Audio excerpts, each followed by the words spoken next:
Hello everyone, welcome back to another video. इस वीडियो में बात करेंगे निफ्टी और बैंक निफ्टी के बारे में।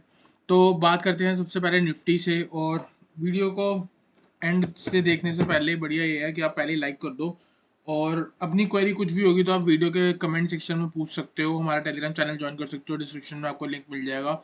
बात करते हैं निफ्टी से। 1 आवर का चार्ट है, इसको हम इंट्राडे और थोड़ा बहुत बड़े टाइम फ्रेम पे बात करेंगे।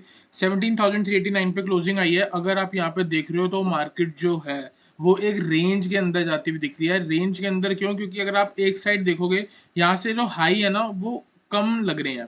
ठीक है, हाई का जो अब डिस्टेंस है वो प्रीवियस हाई से कम होता जा रहा है। देखो यहाँ पे हाई लगा, नेक्स्ट डे इतना बड़ा हाई लगा, फिर ये वाला जो हाई है वो थोड़ा सा ही ऊपर लगा, फिर यहाँ हाई लगा, वो भी गैप अप ओपनिंग की वजह से। अगर फ्लैट ओपनिंग होती तो मेरे अकॉर्डिंग हाई भी नहीं लगता। ठीक है, और उसके बाद अगर आप देख सकते हो यहाँ नीचे भी हाई जो थे ऊपर की तरफ इंक्रीज हुए हैं बहुत ज्यादा नंबर से। ठीक है, यहाँ पे क्या है, मोमेंटम स्लो होता हुआ दिखा है। लेकिन अगर आप देखोगे ये एक रेसिस्टेंस लगी थी यहाँ पे सबसे पहली, फिर यहाँ पे इसकी कंफर्मेशन हुई तो ये एक बहुत बड़े रेसिस्टेंस बन गई। उसके बाद अगर आप देखोगे यहाँ भी रेसिस्टेंस लेता हुआ दिखा, अगले दिन हम यहाँ पे गैप अप मिला, उसकी वजह से ये ऊपर टिक के ही क्लोज हुआ है। देखो क्लोजिंग मैटर करते ही क्लोज का हुआ है। अगर गिरावट आती तो ये आपको नीचे भी क्लोज होता हुआ दिख जाता, लेकिन इसने इस रेसिस्टेंस को होल्ड करा, तो काफी ज्यादा चांस है कि ये इस बार ऊपर की तरफ ब्रेकआउट दे दे। अगर ब्रेकआउट दे देता है तो आपको फिर भी कहाँ पे परफेक्ट बाइंग करनी होगी, 17,500 के ऊपर। 17,500 एक राउंड लेवल है, इसीलिए आपको इसका वेट करना चाहिए। इसके बीच में अगर आप देख रहे हो तो मार्केट जो है काफी जिगजैग हुई भी है। ठीक है, कोई एक करेक्शन एक साइड मूव नहीं है। यहाँ पे एक साइड मूव थी और अभी मूव जो है वो रुक गई है, साइडवेज टाइप चल रही है। तो आप क्या करके चल सकते हो, 17,500 के ऊपर बाय। और क्या कर सकते हो, अगर आप यहाँ पे देखोगे, ये मैं थोड़ा रिमूव कर लूँ, यहाँ पे अगर आप देखोगे तो यहाँ पे ना मल्टीपल सपोर्ट है, तो आप क्या कर सकते हो, 17,200 के आसपास से भी बाइंग कर सकते हो। तो कंसिडर बाय नियर 17,200। टारगेट आपका ऊपर 17,500 की रेंज हो जाएगी। 100-200 पॉइंट जहां मन आता है वहां पे जाके आप बुक करो। और क्या कर सकते हो, 17,500 के ऊपर बाय कर सकते हो। टारगेट आपका 17,600, 17,700 एंड 17,780।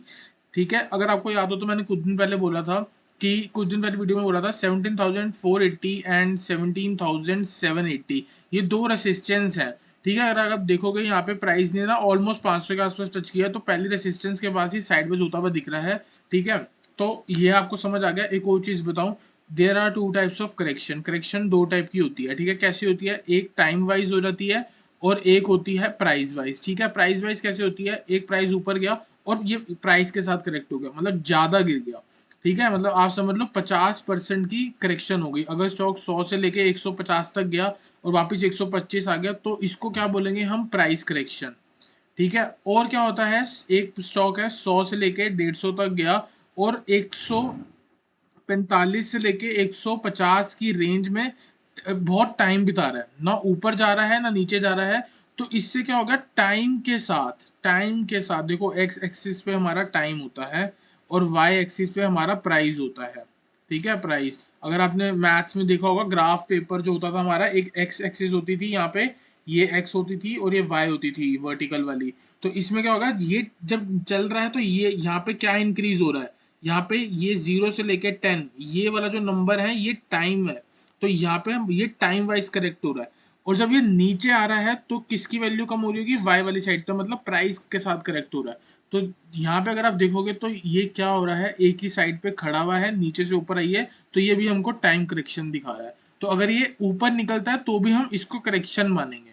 ठीक है, तो सिंपल है, 17,200 के आसपास से बाय करके चल सकते हो, 17,500 के ऊपर बाय कर सकते हो। रेंज के बीच में आप ट्रेडिंग अवॉइड कर सकते हो। और आप हमारा टेलीग्राम चैनल भी ज्वाइन कर सकते हो और अपडेट्स के लिए। ठीक है, चलते हैं बैंक निफ्टी पे। बैंक निफ्टी को एनालाइज करते हैं। देखो, बैंक निफ्टी में मैंने एक बैट पैटर्न बनाया है जिसकी अभी कंफर्मेशन नहीं है, पर मेरे अकॉर्डिंग ये बन सकता है अगर बी पॉइंट ब्रेक होता है। तो इस पैटर्न के अकॉर्डिंग अगर बी पॉइंट ब्रेक होता है तो आपका नेक्स्ट टारगेट होगा 36,482। तो बड़े लेवल पे मैं आपको क्या कह रहा हूँ, अगर 37,249 है तो आप मान के चलो, अगर 37,200 ब्रेक होता है तो आपका टारगेट 36,482, ऑलमोस्ट 7 पॉइंट्स की फॉल आपको मिल जाएगी। इसके नीचे, इसके ऊपर देखोगे, सिर्फ इस जोन पे आके देखोगे तो मार्केट क्या है, यहाँ भी जिगजैग है, कुछ भी कोई ट्रेंड नहीं है, ऊपर ही चल रही है। और अगर हम इस रेंज को देखें, एग्जैक्ट रेंज को, तो एग्जैक्ट रेंज भी एक बार देख लेते हैं। ये देखो यहाँ पे, ये ये मेरे को मिल गए हैं सपोर्ट। तो सपोर्ट कौन सा हो गया 37,600। 37,600 से लेके 37,500 दो तीन वीडियो में रिपीट कर रहा हूँ, यही एक सपोर्ट है और मार्केट इसको रिस्पेक्ट भी कर रही है। सेम डे इस देखो ये वाली कैंडल कितनी होगी 1 आवर की, 1 घंटे में 37,900 से गिरती गई 37,200 तक, लेकिन क्लोजिंग का दी 37,600 के ऊपर। इसका मतलब यह है कि ये बहुत स्ट्रॉन्ग सपोर्ट है। ठीक है, तो आप यहाँ से क्या कर सकते हो, सपोर्ट के पास आती है बाय करो, 37,500 के पास आती है बाय करो, ऊपर 38,000 तक का टारगेट लेके चल सकते हो।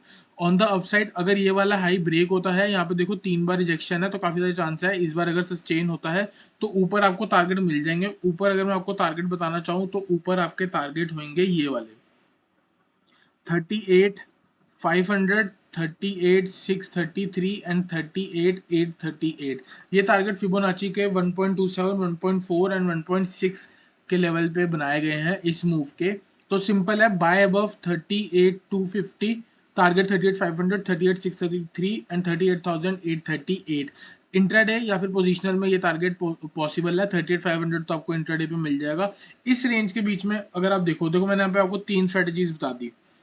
37,500 के आसपास से बाय कर सकते हो, 38,250 के ऊपर बाय कर सकते हो, और क्या कर सकते हो 37,200 के नीचे शॉर्ट करके चल सकते हो। टारगेट आपका 36,482। और ये वाला जो है ये होता है हमारा पीआरजेड का मतलब पोटेंशियल रिवर्सल जोन। इसके बाद आगे ये साइडवेज होगी, आप रेंज मार्क करोगे और जैसे ये ब्रेक होगा वापस ऊपर टारगेट आपका B point, C point and A point. तो अगर ये ऐसा होगा तो प्रीमियम चैनल वालों को मैं बोलूंगा कि यहाँ पे मैं आपको फ्यूचर बाय या फिर एक बहुत बड़े लेवल पे एक कॉल ऑप्शन दूंगा। ठीक है, और हम यहाँ पे क्या करके चल सकते हैं, इस जोन में भी हम ट्रेडिंग कर सकते हैं। तो इसके लिए हम क्या करेंगे, हम चलते हैं अपने 15 मिनट टाइम फ्रेम पे और थोड़ा और जूम करके एक रेसिस्टेंस या फिर सपोर्ट निकालने की कोशिश करते हैं। ठीक है, अगर आप यहाँ पे देख रहे हो तो मेरे को यहाँ पे क्या मिल रहा है, ये एक ट्रेंड लाइन बनती हुई जा रही है। ठीक है, ये वाली ट्रेंड लाइन मिलती हुई जा रही है और साथ में मैं देखूंगा यहाँ पे कौन सा एक रेसिस्टेंस आ रहा है। देखो ये सपोर्ट था और यहाँ पे ये रेसिस्टेंस था, तो ये वाला लेवल कौन सा हो गया ऑलमोस्ट 38,000 का। तो अगर 38,000 के ऊपर भी ब्रेक करती है तो आप 38,100 एंड 38,200 तक के टारगेट के लिए बाय करके चल सकते हो। ऑन द डाउन साइड अगर आप देख रहे हो ये वाला हाई, ये वाला लो और यहाँ पे ये वाला लो, तो मैं इस पूरे जोन को एक सपोर्ट बना लूंगा। तो जैसे ये वाला जोन ब्रेक होगा तो ये वाला जोन कब ब्रेक होगा 37,750 के आसपास। ठीक है, तो 37,750 अगर ब्रेक होता है तो आप शॉर्ट करके 37,600 एंड 37,500 तक का टारगेट भी लेके चल सकते हो। तो बहुत सारी स्ट्रेटेजीज है वो, क्योंकि मार्केट की जो रेंज है बहुत नैरो होती जा रही है, इसलिए हर सपोर्ट रेजिस्टेंस पे आप बाय और सेल करके चल सकते हो। 38,000 के ऊपर बाय करते हो, 38,100, 38,200 ये तो स्मॉल टारगेट हो गए क्योंकि रेंज भी स्मॉल है। 37,750 नीचे शॉर्ट करते हो, 37,600, 37,500 और इसी टारगेट के आसपास से आप बाय भी करके चल सकते हो। आई होप आपको निफ्टी और बैंक निफ्टी का एनालिसिस क्लियर हुआ हो। वीडियो अच्छी लगी तो वीडियो को लाइक करना, चैनल को सब्सक्राइब करना।